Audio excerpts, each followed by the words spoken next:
Talking to the Transport Secretary, Grant Shapps, in the next few moments as well. We'll be talking to him about the same topic. We're going to talk to my next guest about John. Holland-Kaye is Chief Executive Officer of Heathrow Airport, long campaigning to get the airports, the airlines, our holidays, our lives back up and running. And finally, John, we are seeing a chink of light at the end of the tunnel with the Global Travel Task Force setting out a framework to safely reopen international travel. Do you think it's soon enough and wide enough, and will it help? Morning, Julie. Yes, this is really good news, and I have to give credit to Grant Shapps for steering this through government. You can see how cautious they have been with some of the controls that are still in place. But the good news is that there's a new green category of countries that's been announced where you'll be able to go and travel to without the need for quarantine when you come home. And that's a big step forward from today. They're no longer telling people not to travel. And I hope that from May the 17th, people will be able to start traveling around the world in a safe way, going to green countries with relatively limited controls, but if they're going to higher risk countries, still having tight controls so we keep the country safe. Yeah. So it's a good step forward.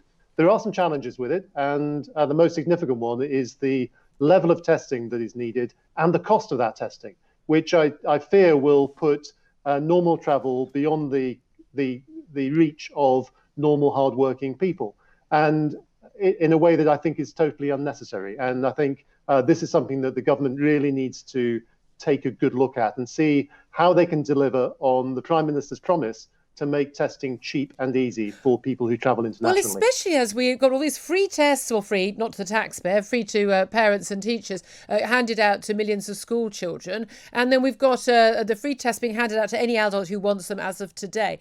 These are the lateral flow tests. It does seem very strange that people are having to spend upwards of £120, £140 when I flew at Christmas to get PCR tests. Now, that was just one test I needed to leave the country to get into the other country I wanted to go to.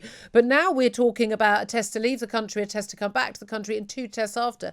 Grant Shapps, the Transport Secretary, and we'll get him to confirm this in a few moments, has been talking about, replacing some of those with lateral flow tests, and then they would be free.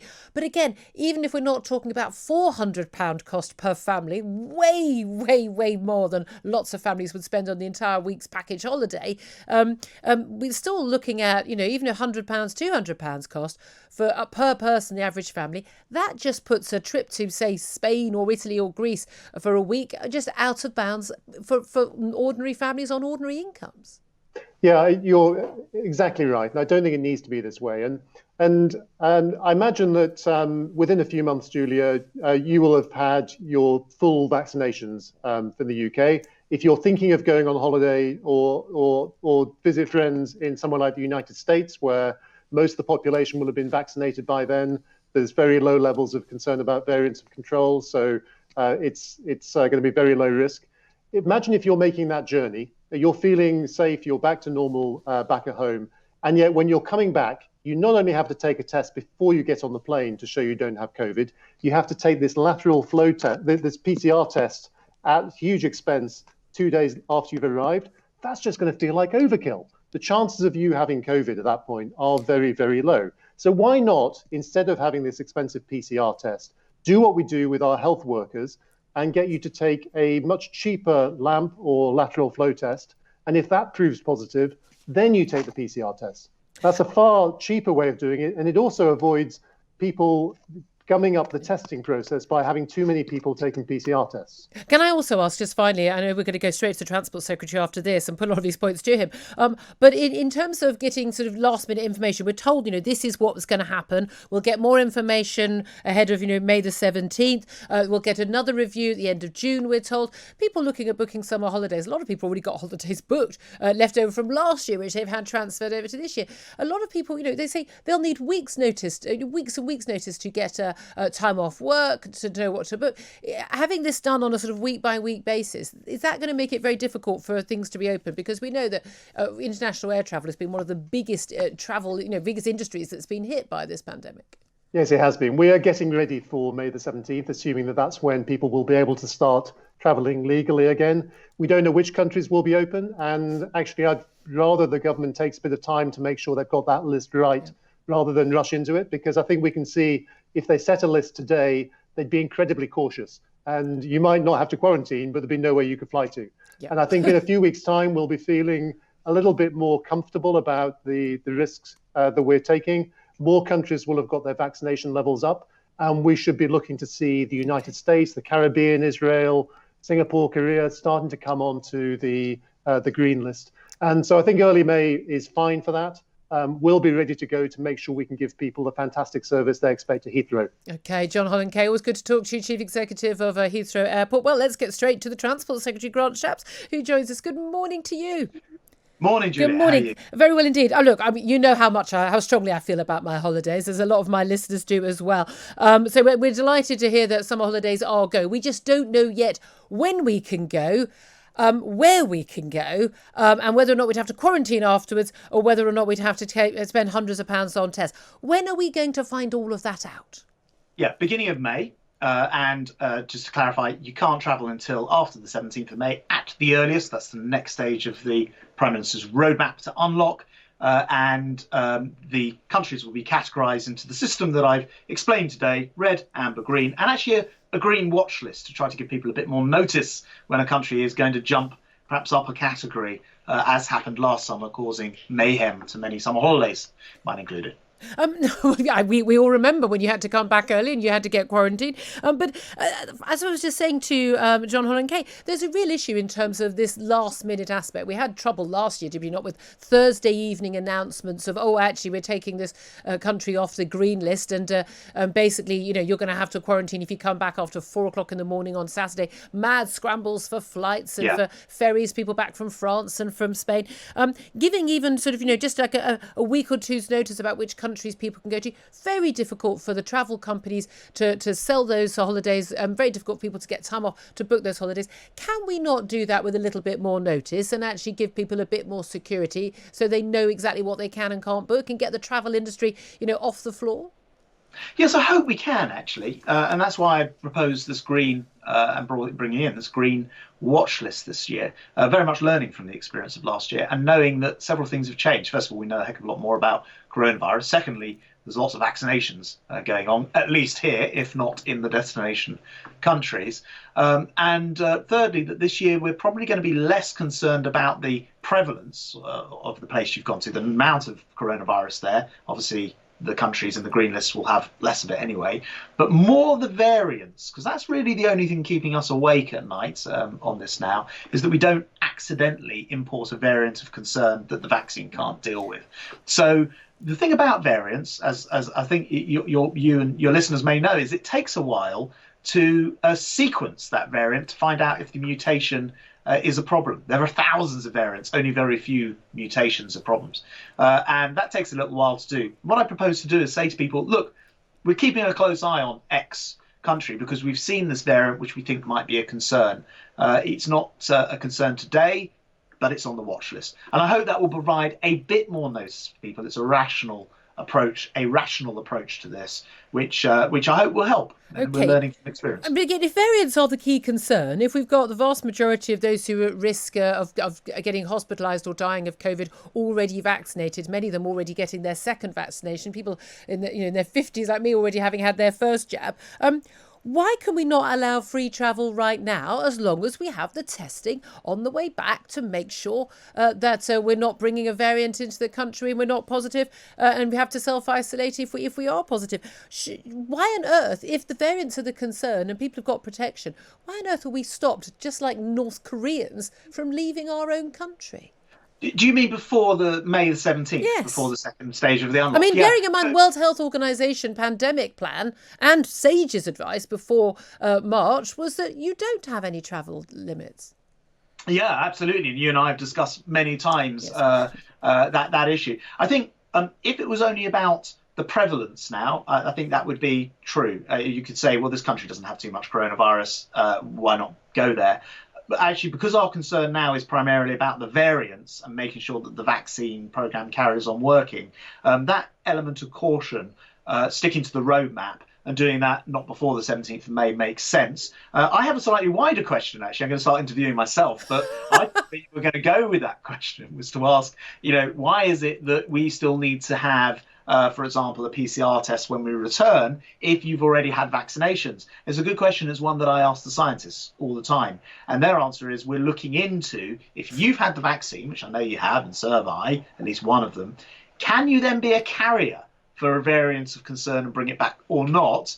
And once we get Porton down and the other expert labs and scientists answer that question, we'll be able to review whether we need PCR tests. And I've actually, in this plan, I put in some review points on the 28th of June and 31st of July to check whether we still require that level of testing. Perhaps we can use a lateral flow, for example, instead. Well, and we know, of course, people can get those free as of today, and yet people are paying. When I was flying in December, we're talking 140. I think it was £145 for PCR tests on the way out, not on the way back. And now we know the cheapest you can get really is £120. Why is the cheapest PCR test in this country £120 when you can get them for €20 or €30 in Europe? Yeah, who's making money, and are they all friends of Matt Hancock? Yeah, the answer is, I don't know why there's such a big differential, but I'm going to be finding out. And one of the things I've also announced today is I'm going to work with the travel industry and the testing providers to find out why there's this big differential between here and elsewhere. It's profiteering. That's what it is. And profiteering is supposed to be illegal. Profiteering, I'm going to strike them off the recommended lists. That would be one thing. Secondly, are we comparing apples and oranges here? In other words, as you know, the quality of the test, the sensitivity and the specificity are the things that you need to look at. So I don't know, not all PCR tests are presumably created equal as far as this is concerned. No. But the answer is I'm going to find out. And we're going to have we're going to spend the next 2 or 3 weeks before we get the list of countries, and then before the 17th of May, driving that cost right down, because I want to be as cheap as possible. I've got one other thing as well, which I think could help. You mentioned that pre-departure test, the tests you need to take in whichever country you're in before you return to the UK. We're looking at whether it would be possible to kind of have a bring your own test arrangement where you can take the lateral flow test, as you say, freely available to everybody in the UK from today, with you abroad to test yourself before you come home, and that could remove a further test from people's travel. Let me also ask you about a very important issue that's been raised by a number of people we've had on the show in recent weeks, and this is the failure to have exceptions for people who really do need to travel. Now, I'm of the view that as a free member of British society, born into a liberal democracy, that me wanting to go and sit on a beach and drink cocktails is a perfectly reasonable reason for me to want to leave the country, and I should be allowed to do so. And I think it's an outrageous imposition on everyone's life in this country to have that taken away from us. But rather more importantly is the people who don't want to go away on holiday or don't want to go away on business, but they want to be reunited with their close family members. We have tens of thousands of people in this country who have other very close family members, parents, grandparents, even partners, married partners, living in other countries, and they've been banned from seeing them. We've spoken to a woman who's unable to visit her widowed father in his 90s while ill in Spain. She's been physically turned back from the airport. We've had a lady we had on only this week who's been stopped from seeing a fiance in America and her stepchildren for much of the last year because of these rules. Should there not have been already, and should you not bring in today, right now, an exception for family members wanting to be reunited? Look, I think your point is very well made. The Office of National Statistics say that 34.3% of children in this country are born to parents, at least one of whom was themselves born overseas. In other words, there's no country in the world, or certainly no major economy, which has had such an international spread of family and connections like that. And I want to get them working again. Of course, the truth is that lots of families in the UK haven't been able to. My father was in hospital for 4 months. We couldn't see him at all. He's home, actually, by the way, as of last week, which is fantastic news. We weren't able to see him at all for 4 months. And people have been experiencing that domestically. Just as soon as we can, 17th of May at the earliest, I want to open that up and enable people to be able to see each other again. But there won't be an exception before then? Well, I mean, Prince Charles and Camilla can go to a ceremony in Greece. That's okay. Yeah, but people can't go and visit their elderly parents, really? Hold on, just to be clear, the same exceptions already exist for international travel that do exist here. If you have somebody who is dying, you can still go and see them. That is still the case You can't see now. them, yeah, but you can't see them unless they're dying, and people may actually want It has to be an spend extreme time. situation. Well, I would have thought visiting but not people you're too long engaged to is worthwhile, but there we are. Yeah, but not to. I mean, look, that sadly has been the case for, you know, I think my kids' boyfriends and girlfriends and not being able to see each other and all those type of things. This has been the case right the way across. Doesn't make it right. Grant, can I just ask you just finally? I know there's a million other topics to talk to you about. We're going to stick to the issue of transport though. But again, I brought this up last time you were on. You told me you'd man the barricades with me if we weren't out of lockdown. When we actually got to the people who were most at risk getting vaccinated. Your colleague Matt Hancock said early in January we went into lockdown. We would cry freedom in March when we got the majority of people vaccinated who were at great risk of dying of this horrible virus. When are you joining me on the barricades? Yeah, look, I just want to say, I guess there were things that we couldn't have possibly known, like the Kent variant. No, we already had that. We already had that when we spoke. Okay, and well, what we wouldn't have known is the way that is now impacting internationally on international countries across Europe. That doesn't have any impact on us being able to go to the pub or go to a shop or seeing our families here. Come on, what's your next excuse? Let me just sort of say, no country in the world, no major economy has got to where we have in terms of vaccinations. I think we can be very proud about the way that the country... The whole point of vaccines is so we can live freely. Well, we're not living freely.